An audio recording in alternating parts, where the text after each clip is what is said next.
first slide. The title of my talk today will come up in a second, I'm sure. Yes. From comfort to chaos to creation. I want you to think of a time in your life where you were comfortable, but you just weren't all that happy. Maybe you wanted a little bit more. You weren't really moving forward or backward, but you felt rather stagnant. You kind of got that image. Maybe it's even going on now. At the same time, there might have been another voice that said, don't rock the boat. If it ain't broke, don't fix it. Or everything is just fine, with all caps. The next slide.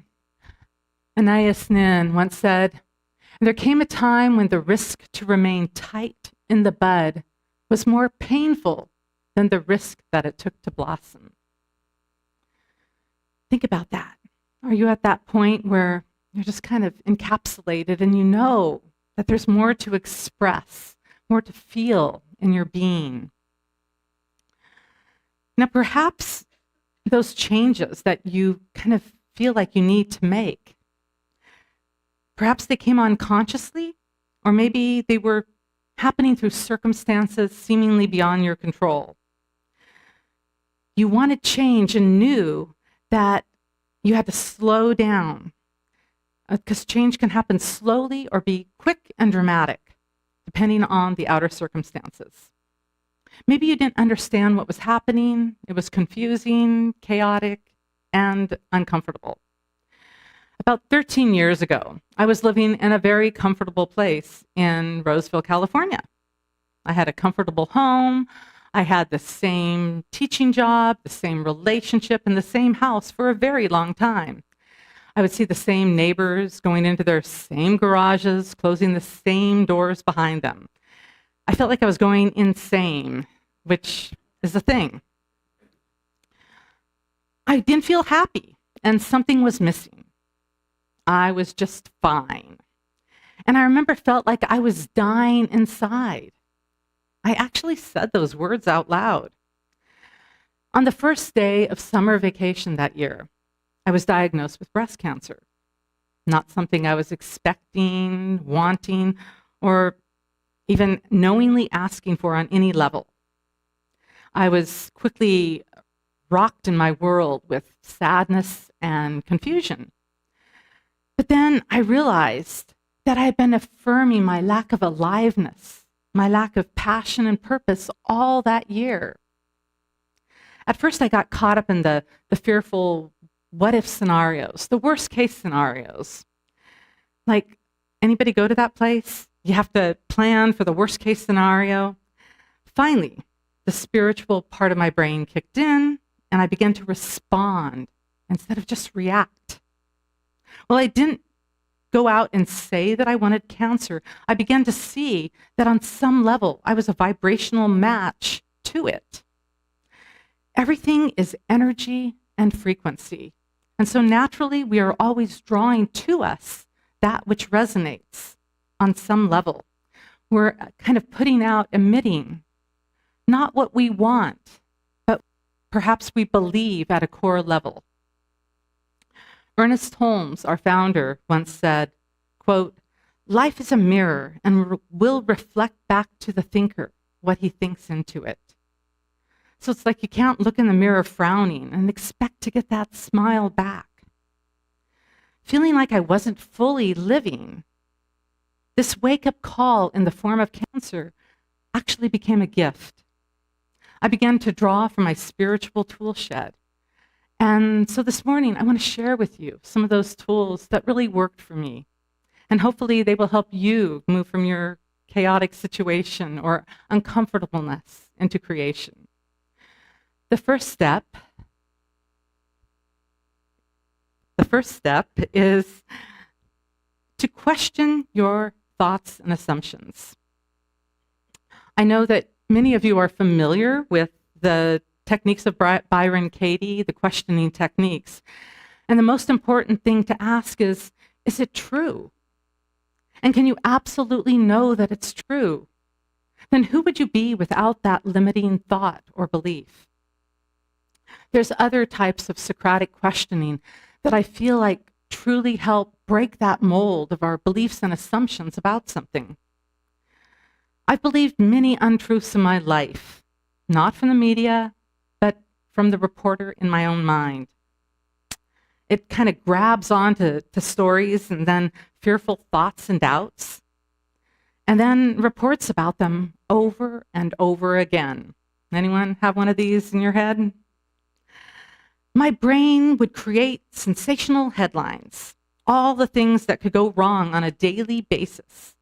It's just like our mind is one of those 24-hour breaking news stations. And we treat each thought with the same importance and significance without really screening it.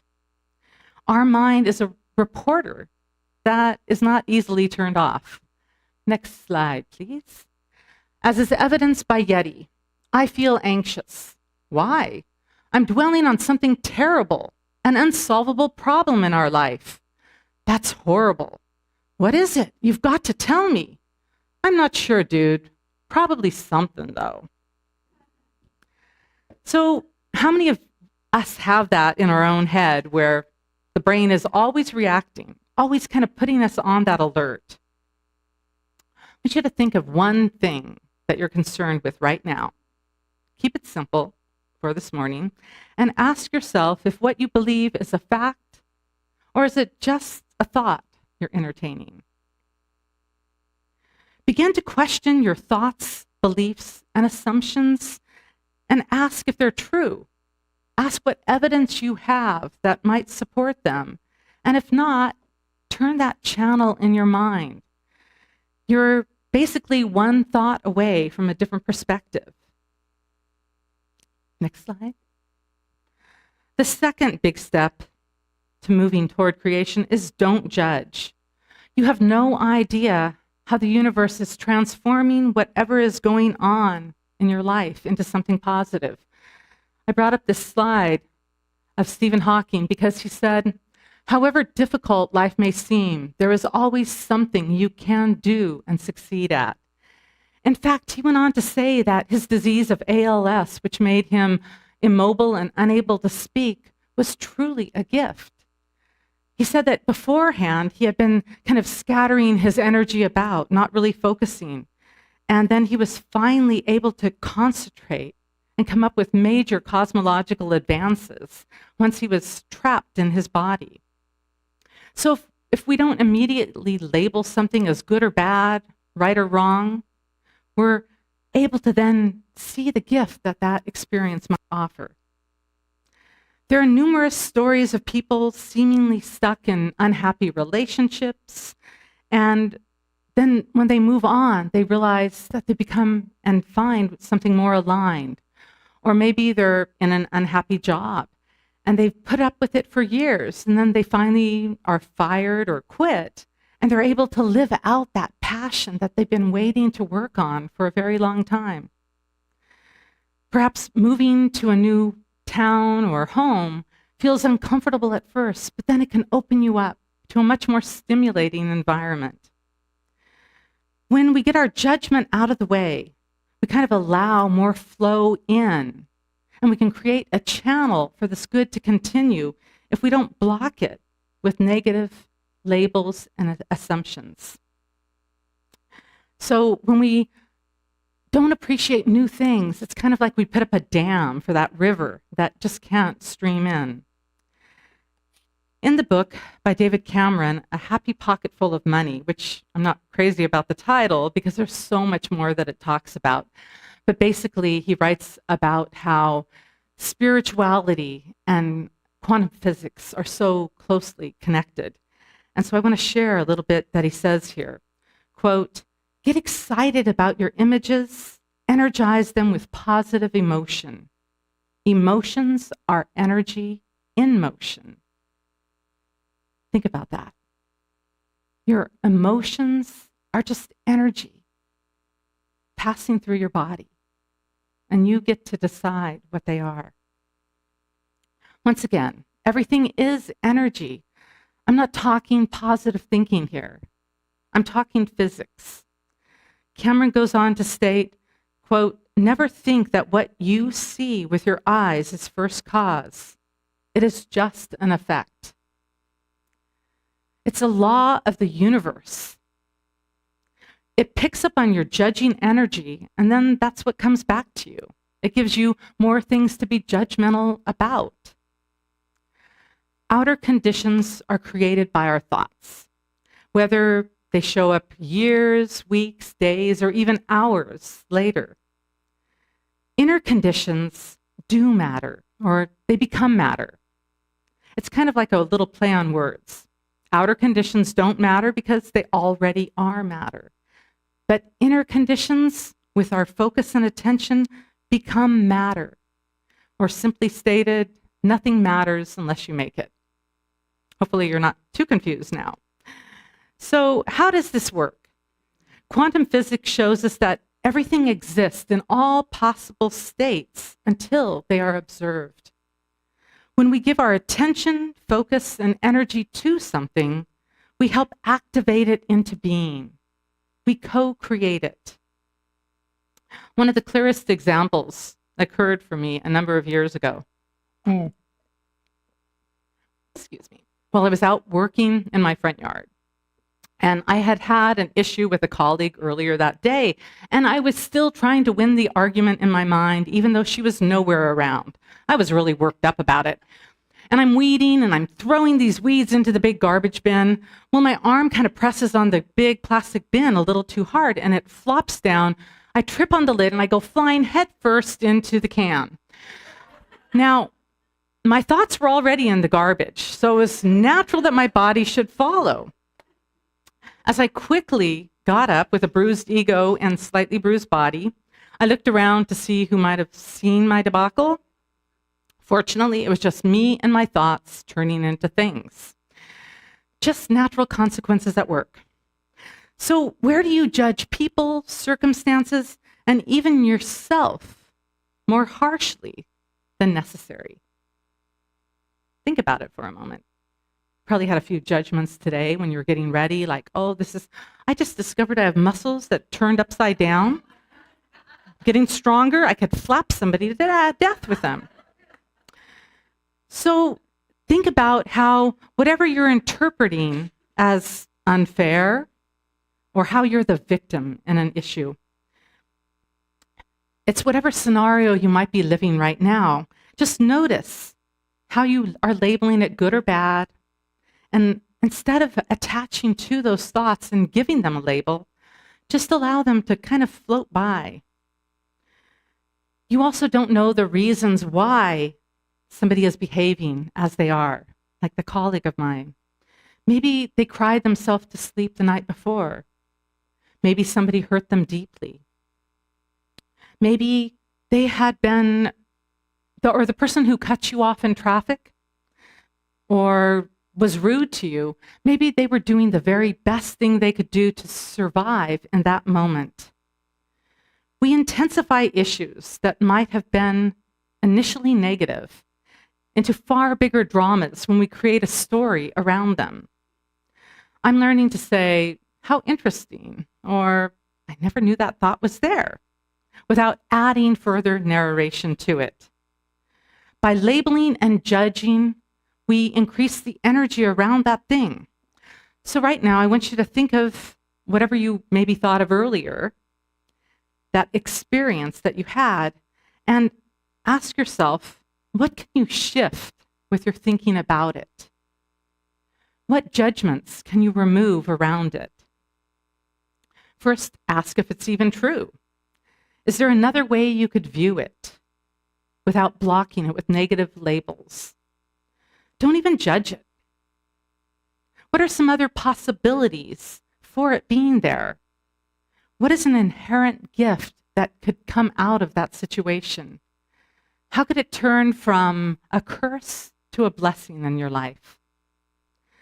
The third step, next slide, please, is to imagine what you really want to experience. If you could experience exactly what you wanted, whether it be a relationship, a material manifestation, a circumstance, or a state of being, what would it look like? You're the author of your life here. So if you could imagine the possibilities without blocking them with fears, what would you have considered? In fact, Cameron goes on to state, quote, "Imagination is the most powerful force because life uses it to show us what to create next. Imagination has the power to make or break your life." Next slide, please. As is evidenced by the turtle. Oh my God, I'm flying. Optimism is the best way to see life. When you start imagining, you begin to see and invite in possibilities that you might not have been available to before. You're no longer just stuck in that stagnant thinking. After my diagnosis, I began to ask, what would my life look like if I were truly living? What would I be experiencing if I felt fully alive instead of dying inside? When you are acting from that place of higher excitement, that emotion, you begin to feel your way into things. Use the what if logic. What if it wasn't as bad as I initially thought? What if I wasn't going to die right away? What would I do? Back then, the answer came quickly for me. I knew that I needed to change how I was living my life. I wanted to travel and see the world, teach in other countries. I wanted to taste different foods and experience different cultures while I was still alive to do so. When I made up my mind about this, possibilities began to flood in. The universe truly supported me in all these steps that I hadn't imagined or couldn't imagine had I stayed in my judgmental, this is horrible thinking. The cancer diagnosis was almost a permission slip to quit my job, get out of an unhappy relationship, sell my house, and travel. All this was not comfortable.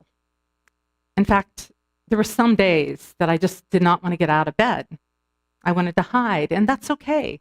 It's okay to feel the discomfort and give yourself time to adjust in whatever change you're going through. However, we are all born with something that we came here to do, some purpose, and you might not even think it's a big thing. Maybe you think nobody will even notice what you're doing on a daily basis.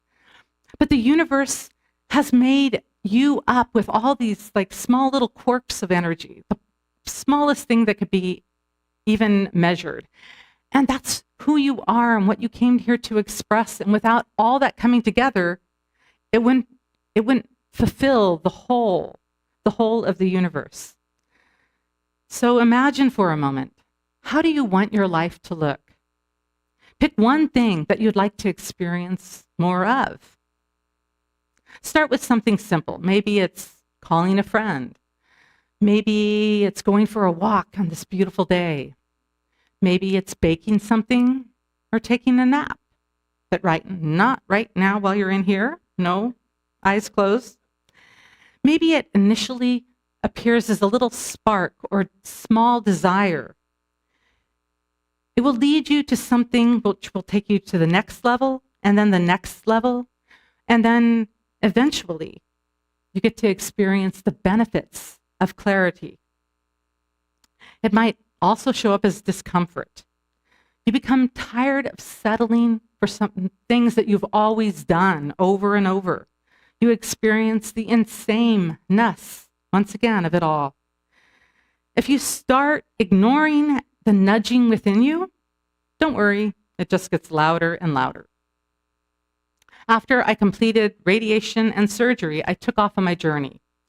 I didn't know how far I would go or how long it would be, but as many of you know, I have woven travel into my life for the last decade, experiencing things that I could not have planned had I tried. And I was supported financially in unexpected ways. The universe would show up to support me in ways that were surprising and truly acknowledging that I was doing what I needed to do. Another example of moving forward, even if you don't have it all figured out, occurred one night when I was riding my bike home while living in this little village in India. I had just gone to a workshop, and I was the last one to leave, and I'm riding along this little path, and all of a sudden, my flashlight goes out. The batteries just die.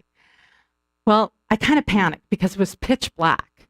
And I knew that they had venomous snakes that come out at night and hang from the trees. I also knew that it was not safe for a woman to be out on her own at night.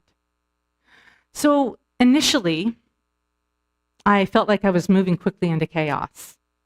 But after I took a few deep breaths, I affirmed my well-being. And then my eyes started to acclimate.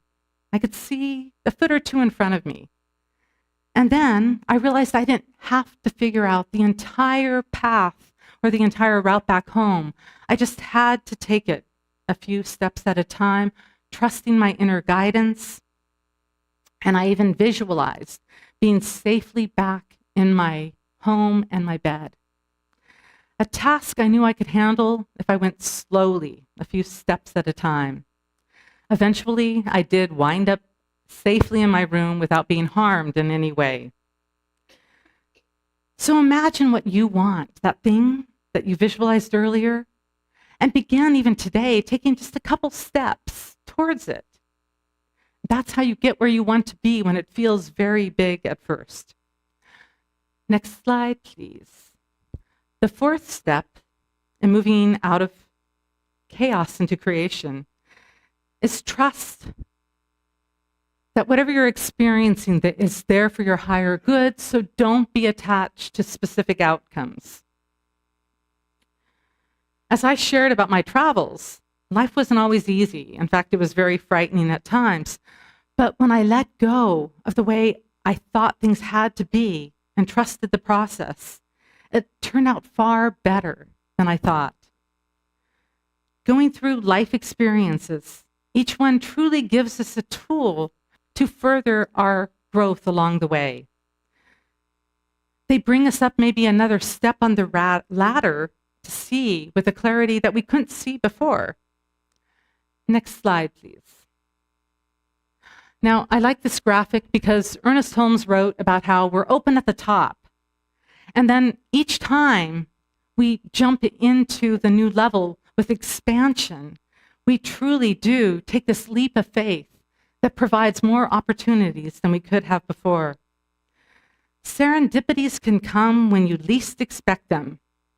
But if you aren't open to them, you won't notice them when they arrive. I received job support and guidance that could not have happened if I didn't believe they were possible. We also get where we want to be by knowing what we don't want. If you aren't attached to how something has to happen, you can then try it on and just see how it feels. Once you recognize that you like it or the lack thereof, you can just choose again and start something new. Albert Einstein said, "I have no special talents. I am only passionately curious." End quote. I love that. So maybe we could all be geniuses if we were just passionately curious about life. Don't be afraid to be curious enough to try out something new, something that you might not have considered doing so far. The last year when I was in Thailand, I got on the wrong bus, and I kind of blame it on just tiredness or lack of language clarity. But eventually, hours later, when I got off, I realized that I was in the perfect right place. It was better than I could have expected. I met people that I needed to meet. I had new possibilities for jobs and life experiences that I wouldn't have had I insisted on something happening the way I thought it should. So that serendipitous moment when I didn't understand where I was going led me to where I needed to be. So don't limit yourself by being too specific on the outcome. You might not realize all the good that the universe has conjured up just for you. Next slide, please. Now, the fifth step can be a little hard, but let go of the opinions of others. This can kind of be an ongoing activity. When I first took off on my journey years and years ago, my mother warned me about all the possible ways I could die. She told me in great detail with her good intention of trying to keep me alive. She didn't realize that her fears didn't have to become my realities. And I made it around just fine. Sometimes we hang on to a comment or an opinion from a friend or well-intentioned adult that truly limited our beliefs and dreams. Maybe you were told that you wouldn't amount to something, or that you were never creative or not that good at math, and you defined your life goals by that statement. Some people might be critical of you as they think your actions make them look bad. They don't want you to change or improve, as your mediocrity might serve them in some way. So don't look at how many likes you get on Facebook or too closely at the comments, because no one can fully understand who you are and how you came here with your spiritual being in this human form to manifest what was possible based on your particular dreams and desires. The sixth and final step, next slide, please, is trust and release. These really didn't transfer with the wording. I'm really not that bad of a speller, okay? Just letting you know, I know there's not a gap in between release. I'm releasing this. So we release and let go because we don't need to do this particular job for spirit. There's a reason we have this as the last step in our treatment process. The entire universe that created small little things like seedlings to massive planets and galaxies kind of knows what it's doing, don't you think? It's the ingredients for creation are solid, so you can feel good about that. We are here by divine appointment, expressing what we came here to do, which simply means to evolve life itself. Trust that everything on your path is here for your greater good. And as you release worry and doubt about it, know that all the circumstances are being transformed in ways that you might not have initially understood. But remember, a bad day for the dinosaurs was an amazing beginning for most all other life creation, including us. Out of chaos came creation. Next slide, please. And now I'm going to kind of quickly summarize all this. You were one day given a bowl of white flour, also known as your life. Now, you didn't quite understand what it was doing there or what you should do with it. You kind of visualized a few things, but it was a little confusing. It was boring, bland. So you kind of took a few things like butter, you like cinnamon and sugar, you added those in. But the next slide, please. But then suddenly, a raw egg dropped in on you, which upset you immensely. And you started to assume that you were the victim. You also didn't know why there was this salt and baking powder thrown in on you, and you thought they were bitter and boring looking. And you started to think, wow, my life is not fair. Look what's happening to me. Now, it starts to get pretty gross. In fact, you've confirmed with all your friends who are in total agreement that your life is a mess.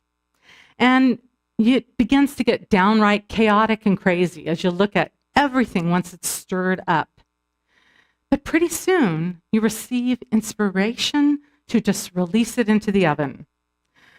You recognize some of the ingredients right away and welcome them, but not the others. You like travel, but not disease. You like people, but not the difficult ones. You like new environments, but not the packing up and moving. But pretty soon, something began to smell delicious.